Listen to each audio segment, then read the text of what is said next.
Hello students, मैं मयंक मिश्रा आप सभी को हार्दिक स्वागत करता हूं आपके अपने YouTube channel book hive educator पर। आप लोगों के लिए एक बार फिर से बड़ा ही मजेदार सेशन लेकर आया हूं। Previous year question paper solution लेकर आया हूं। आज हम डिस्कस करेंगे 11 मार्च 2018 एसएससी सीएचएसएल थर्ड शिफ्ट के क्वेश्चन को हम डिस्कस करेंगे। तो चलिए स्टार्ट करते हैं। पहला क्वेश्चन क्या है, आपके पास 3 नंबर दिया गया है, इनको असेंडिंग ऑर्डर में अरेंज करना है। असेंडिंग का मतलब था आरोही क्रम, मतलब सबसे छोटा सबसे आगे होगा, फिर उससे बड़ा, फिर उससे बड़ा, सबसे बड़ा सबसे लास्ट में होगा। आपके पास 3 नंबर है, एक है √4√6 और सेकेंड नंबर है आपके पास 3√3 और लास्ट नंबर है 3√4। अब आप देखोगे, आपको जब भी इस टाइप का क्वेश्चन आएगा तो इस टाइप के क्वेश्चन में आपको जो बताना है वो बताओगे 4 3 का एलसीएम ले लो। ये जो नंबर है ना, इन तीनों नंबर का आप एलसीएम लोगे, क्या आ गया 12। ये 12 इसका कितना मल्टीपल, 3 मल्टीपल है, तो पावर 3 लिख दोगे।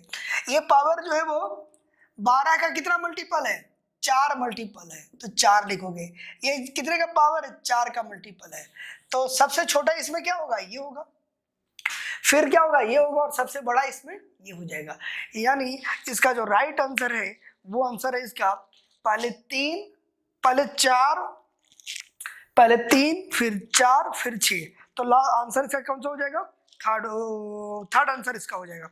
इसका आंसर जो होगा वो क्या होगा, थर्ड होगा। ठीक है, चलिए स्टार्ट करते हैं। सेकंड क्वेश्चन इसका क्या है, सेकंड क्वेश्चन है इसका कि कोई एक नंबर दिया गया है जो पूरी तरह 9 से विभाजित हो जाता है। अब पूरी तरह 9 से विभाजित होने के लिए आपके पास नंबर है 35786 x25 अब आप 9 से कोई डिवाइड नंबर होगा, यानी देखोगे ये और ये तो कैंसिल आउट हो गए। फिर देखोगे आप काटोगे तो 7 और 2 9 भी कैंसिल आउट हो गया है। अब 8 5 13 13 और 5 18 में कट गया। यानी आप इसमें क्या जोड़ दें कि 9 से डिवाइड हो, या तो 9 होगा या 0 होगा, तभी 9 से पूरा पूरा कटेगा।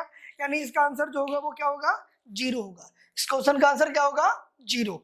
चलिए अगला क्वेश्चन क्या दिया गया है, एक्स वाई का मान ज्ञात करना है जब आपके पास एक्स वाई इक्वल टू दिया, x minus y equal to 3 है और x square plus y square की वैल्यू जो है वो है 15। स्क्वायरिंग ऑन बोथ साइड कर दोगे तो यह आ जाएगा x square plus y square minus 2xy equal to 9, और ये कितना आपके पास 15 माइनस 9 बराबर 2xy। 15 में से 9 गया, कितना बचेगा 6 बराबर 2xy, xy बराबर कितना हो गया 3 हो गया। ठीक है ना, xy बराबर क्या हो गया 3 हो गया। चलिए नेक्स्ट क्वेश्चन, इसका आपका क्या बताना है, इसका मान बताना है। तो इसका मान बताओगे तो अगर हम सीधा गुणा करते तो 6 चौक 24, लास्ट डिजिट 4 होना चाहिए था, तो लास्ट डिजिट अगर 4 होगा तो 2 ऑप्शन में है, लेकिन इसको क्या करोगे 100 1000 प्लस 6 कर दो, 1000 प्लस 6 हो गया, और ये हो गया 1000 माइनस 6 हो जाएगा, है ना। यानी A square minus B square, 1000 plus 6 और 1000 माइनस 6, 1000 का स्क्वायर करोगे तो 6 जीरो हो जाएगा, 2 2 4 और 2 6, उसमें से बी का स्क्वायर यानी 36 घटाओगे, 36 घटाओगे तो क्या आ गया आंसर 64 आ गया। तो इसका आंसर क्या हो जाएगा 4 टाइम 9 64, इसका राइट आंसर हो जाएगा। ठीक है, चलिए अगला क्वेश्चन,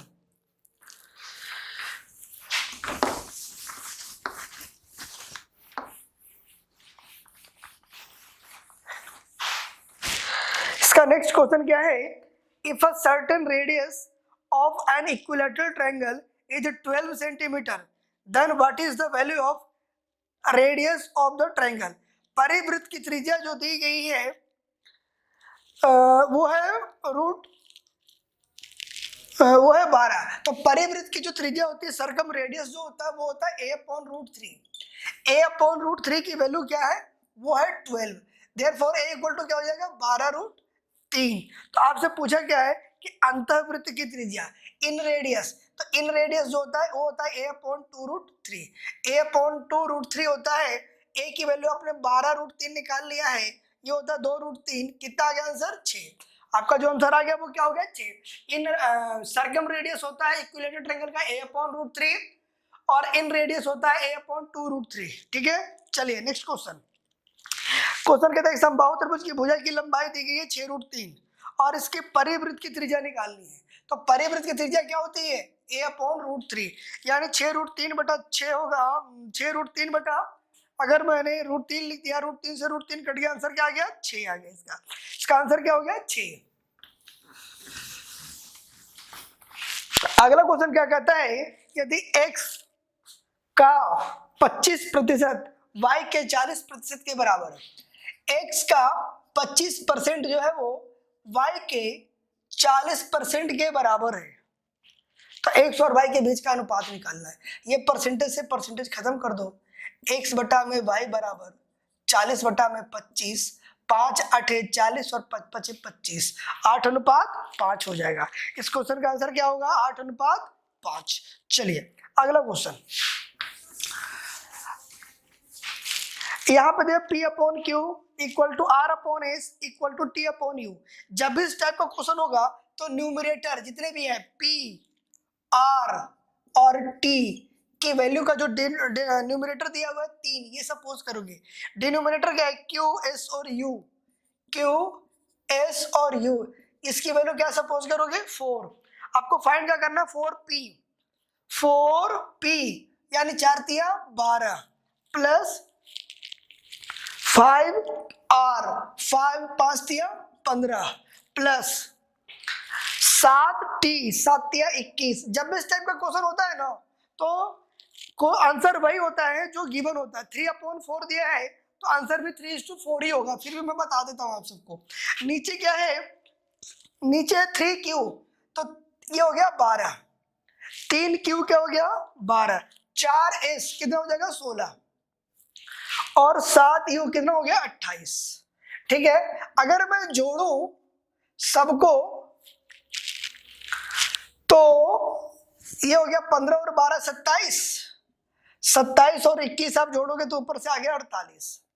नीचे हो गया 12 और 28 40 और ये 56 हो गया। तो काटोगे इसको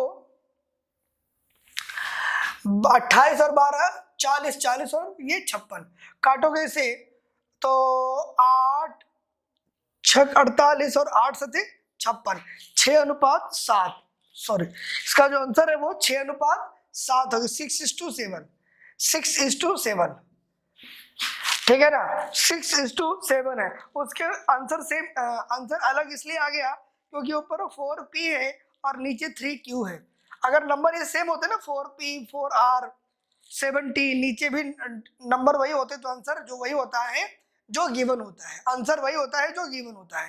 ठीक है ना, अगर ऊपर नीचे के जो नंबर्स हैं डिजिट है वो सेम होता तो आंसर वही हो जाता। 457 अगर ऊपर है, 457 अगर नीचे होता तो आंसर वही हो जाता।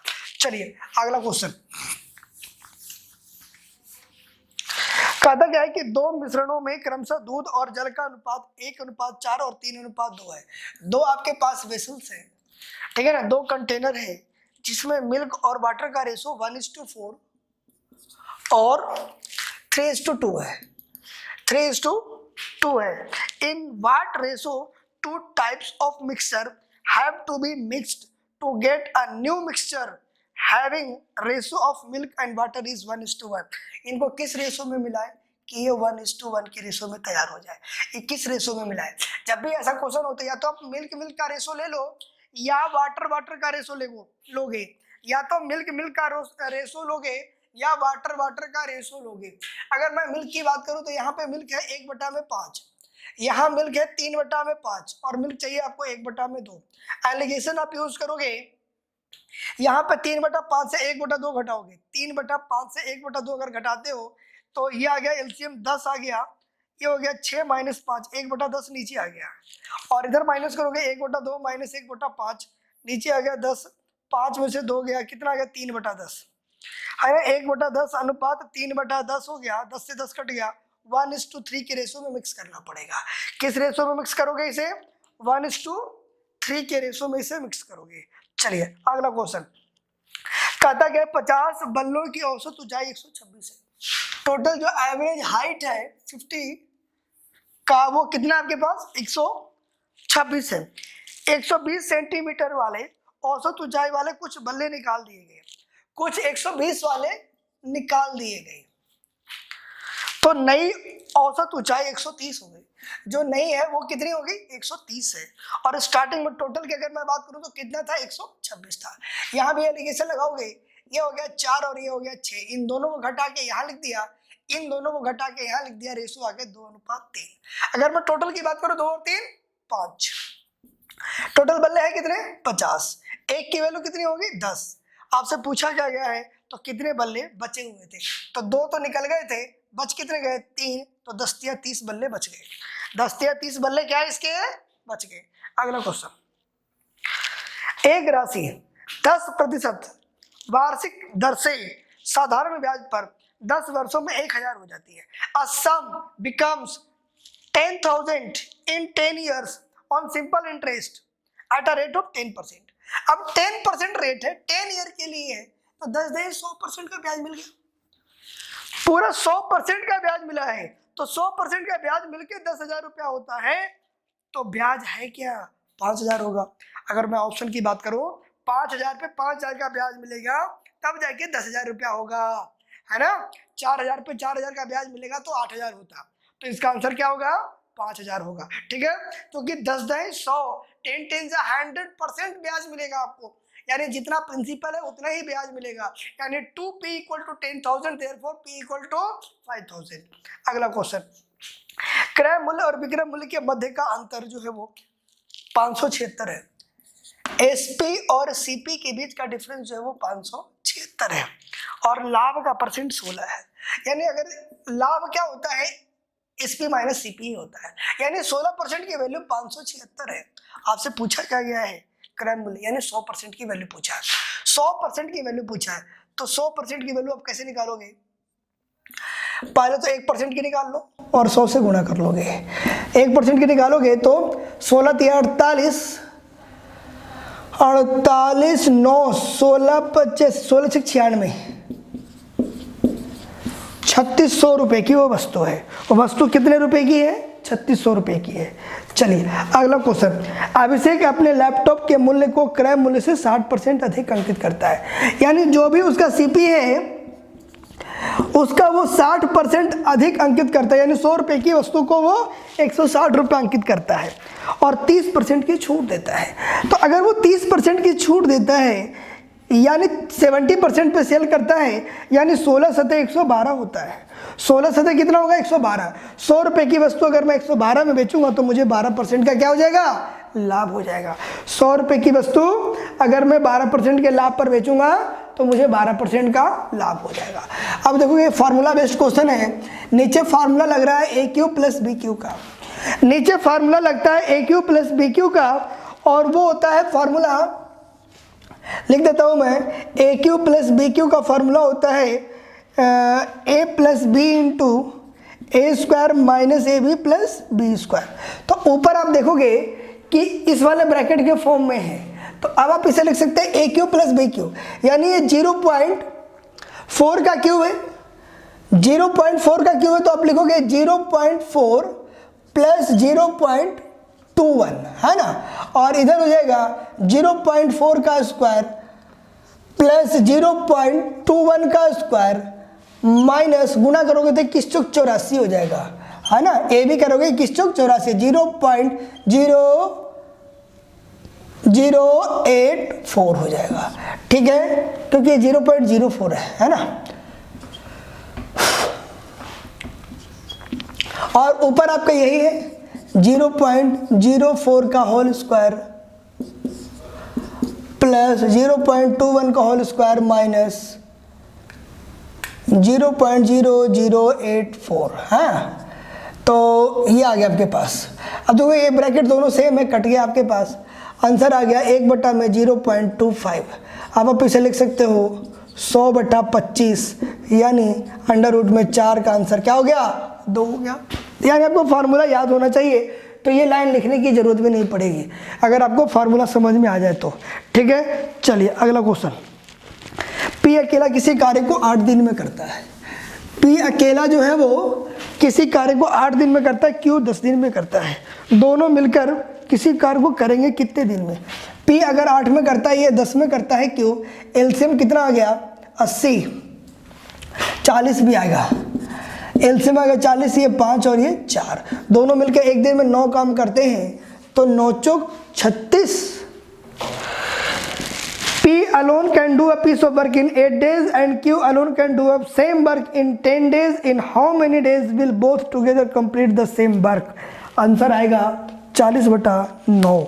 आंसर जो आएगा इसका वो आ गया 8 × 5 = 40 और 10 चौक 40, 5 4 9, दोनों मिलकर एक साथ में 9 काम करते हैं, तो इसका सही आंसर क्या है? 40/9। ठीक है, 5 8 40 और 10 चौक 40। ठीक है आंसर इसका। अगला क्वेश्चन कहता क्या है कि 245 मीटर लंबाई वाली एक रेलगाड़ी 335 मीटर लंबे पुल को पार करने में 20 सेकंड का यूज करती है। तो डिस्टेंस जो है वो ट्रेन की लेंथ और पुल के लेंथ दोनों को लेंगे, ब्रिज के लेंथ, यानी 245 प्लस 355, 355 कितना हो गया? 600। डिस्टेंस कितना हो गया? 600 मीटर हो गया। टाइम कितना लग रहा है? 20 सेकंड का टाइम लग रहा है। ठीक है, आपसे पूछा क्या है? एक 390 मीटर लंबे प्लेटफॉर्म को पार करने में रेलगाड़ी को कितना, पहले स्पीड निकाल लो। Speed equal to distance upon time हो गया, है ना। काट लोगे इसको तो 30 मीटर पर सेकंड आपकी स्पीड आ गई। अब जो डिस्टेंस है यही 245 मीटर रेलगाड़ी, आप इसको पार करना 390 मीटर पेन 245 मीटर लंबी रेलगाड़ी किसे क्रॉस कर रही है? 390 मीटर लंबे प्लेटफॉर्म को। तो यानी अब रेलगाड़ी की लंबाई और प्लेटफॉर्म की लंबाई आप जोड़ते हो तो ये हो गया 5 और 9 4 13 और 3 2 5 और 6, और स्पीड कितनी है? 30 की है। तो टाइम कितना लग जाएगा? 635/30, 635/30। आप काटोगे इसको तो आंसर आ गया आपके पास ये 63.5/3, 21 या 63.16 आपका आंसर आ जाएगा। 21.16 आपका राइट आंसर है। ठीक है, चलिए अगला क्वेश्चन, ये ग्राफ वाला क्वेश्चन आ गया। ठीक है ना। ये जो ग्राफ जो है वो क्लब के भीतर क्या दिखाया गया है कि कौन सा शीतल पे कितना पिए है। ठीक है ना, ये जो ग्राफ है वो दिखाया गया है कि सॉफ्ट ड्रिंक कौन कितना कंज्यूम किया है। पहला क्वेश्चन, कौन सा शीतल पे दूसरा सबसे ऊंचा है, सबसे हाई, सेकंड हाईएस्ट। तो सेकंड हाईएस्ट जो है वो है बी का, सेकंड हाईएस्ट जो है वो क्या है? बी का है। ठीक है ना, सेकंड हाईएस्ट देखो बी का है। दूसरा सेकंड क्वेश्चन है इसका, बी के उपभोक्ता और ई के उपभोक्ता के बीच का अनुपात, बी और ई के बीच अनुपात निकालना है। बी का 340 है और ये 280 है। 340 है और 280 है तो 17:28 हो जाएगा। काटोगे 340 और 280 को तो 17:14 होगा। 17 क्या होगा? 14 हो जाएगा। ठीक है ना, 2 से काट दिया दोनों का। अगला क्वेश्चन, सी के उपभोक्ता की संख्या डी के उपभोक्ता की तुलना में कितना है? सी और डी के तुलना करना है आपको। तो सी में कितना? 380 और सी और किस में था? सी और ई, एक सेकंड, सी और डी की तुलना में कितना है? सी हो गया। सॉरी, क्वेश्चन क्या था कि सी के उपभोक्ता डी की तुलना में कितना अधिक है? कितना अधिक है भाई? सी तो हो गया 380 और डी हो गया 160। डी हो गया 160।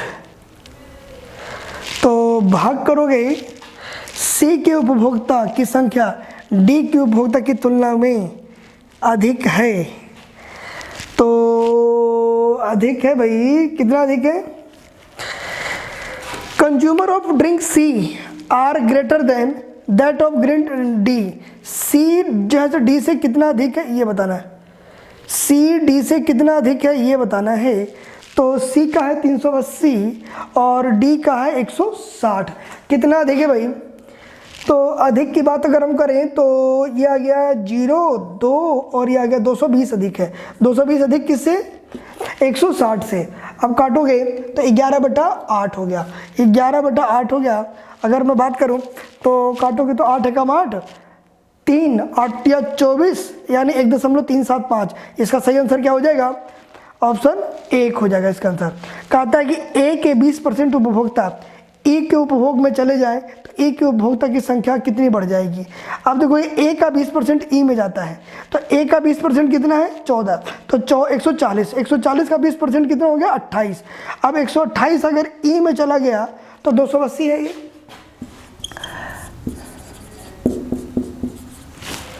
कहता क्या है? ई का कितना था? 280। ए का 28 अगर ई में चला जाए तो ई के उपभोक्ता की संख्या कितनी बढ़ गई? 28 बढ़ गई। 28 बढ़े किससे? 280 से। अब काट लोगे तो 10% बढ़ गया आपका।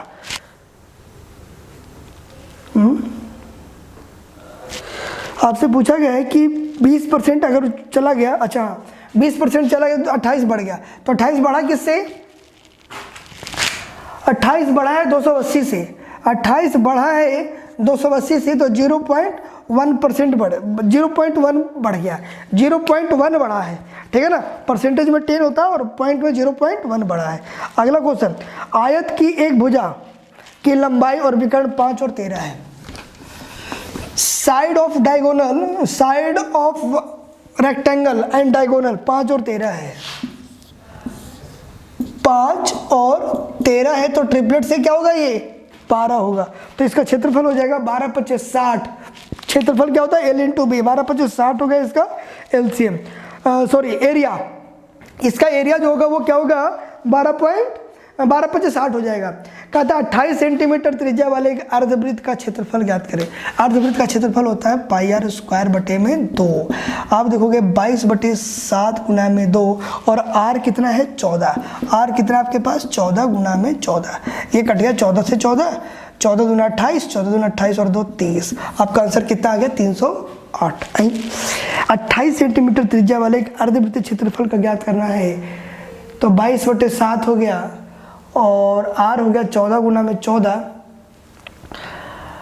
और 28 सेंटीमीटर अर्धवृत्त का क्षेत्रफल। अर्धवृत्त का क्षेत्रफल हो गया, अच्छा सॉरी रेडियस 28 ही है। सॉरी रेडियस क्या है? 28 है। रेडियस जो है वो 28 में, डायमीटर समझ लिया था। ये हो गया 22/7 गुना में 28 गुना में 28, नीचे आ गया 2, 7 दूना 14 दूना 28, कितना हो गया? 22 गुना में 56। 22 गुना में 56। अब 22 से गुना करोगे 56 की तो कितना हो गया? 156 दूना 112 है। 112 और 112, 1 2 3 2 1232 इसका आंसर हो गया। इसका जो एरिया होगा वो 1232 हो जाएगा। अगला क्वेश्चन, क्रमशः 8.5, 6 और 7 के लंबाई चौड़ाई और ऊंचाई वाले एक घनाभ का आयतन वॉल्यूम ऑफ क्यूबाइड LBH होता है। वॉल्यूम ऑफ क्यूबाइड क्या होता है? LBH होता है। यानी 8.5 × 6 × 7 अब 8.5 है आपके पास और 8.5 हो गया और 6 सते 42 हो गया। क्या ये 6 सते 42 हो गया? अब इसको गुणा करोगे तो अब 85 दूना 5 दूना 10, 8 दूना 16 और 1 17। अब ये हो गया 340, 0 7 5 3, ये आ गया 357। 357 इसका क्या होगा? वॉल्यूम हो जाएगा। अगला क्वेश्चन क्या कहता है? 1/2 - cot 45। cot 45 क्या होता है? 1 होता है। cot 45 क्या होता है? 1 होता है। आधा में से 1 माइनस करोगे -1/2 इसका राइट आंसर हो जाएगा। -1/2 क्या होगा? इसका राइट आंसर हो जाएगा। अगला क्वेश्चन है, अगला क्वेश्चन आपके पास, त्रिभुज ABC में कोण B पर 90 डिग्री है। एंगल B पे क्या है आपके पास? 90 डिग्री है और दिया गया sin A 24/25, sin A 24/25 और P/H होता है। तो एंगल A के लिए P हो गया ये और H हो गया 25, ठीक है ना। तो आपसे पूछा है कि बताओ यदि AB बराबर 1.4 है, AB जो है वो है 1.4, AB जो है वो आपका 1.4 है, तो तो BC की लंबाई बतानी है आपको। तो अब आप देखोगे अगर मैं ट्रिपलेट्स निकालूंगा तो 25 का 625 हो गया और 76 का 576 हो गया, ये हो गया 9 6 15 और 7 4 11 49, ये 7 7 24 25 का ट्रिपलेट्स होता है। तो ये डबल करके 10 से भाग कर दिया था। 24 का डबल करोगे 48 और 48 को 2 से भाग करो 10 से भाग करोगे तो 4.8 हो जाएगा, है ना। अगर मैं इन दोनों में कंपेयर करूंगा तो 7 दूना 14 करके 10 से भाग कर क्या कर दिया 10 से भाग कर दिया, तो 24 दूना 48 हो गया और 10 से भाग करोगे तो 4.8 आ जाएगा। इसका जो लेंथ होगा वो 4.8 होगा। ठीक है, इस तरीके से हमने इस 25 क्वेश्चन की सीरीज को कंप्लीट किया। ठीक है, तो उम्मीद करता हूँ कि वीडियो आपको अच्छी लगी होगी और आप घर पे पढ़ रहे होंगे।